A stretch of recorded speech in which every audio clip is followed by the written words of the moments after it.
साहस प्रदायिनी।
हमको आने दो दुनिया में, हमसे ही सृष्टि सारी।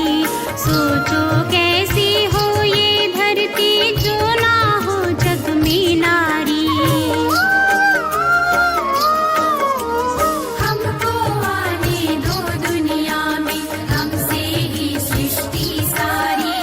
सोचो कैसी हो ये धरती, जो ना हो जग में नारी।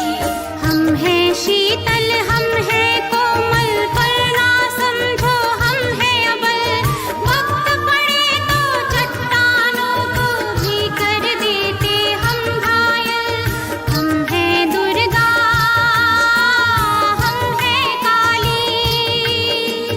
हम है दुर्गा, हम है काली। साहस और विश्वास हम ही लक्ष्मी सरस्वती। हम प्रेम और एहसास हम है शक्ति, हम है शक्ति, हम है शक्ति, हम है शक्ति।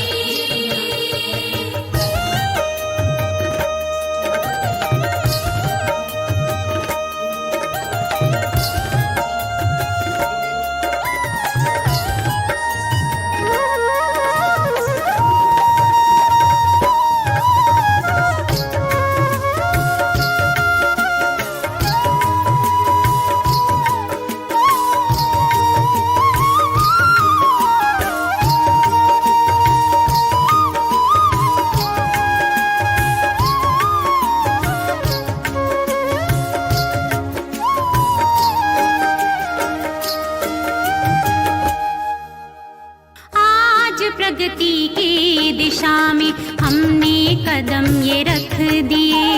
चल पड़े अपने सफर पे, कितने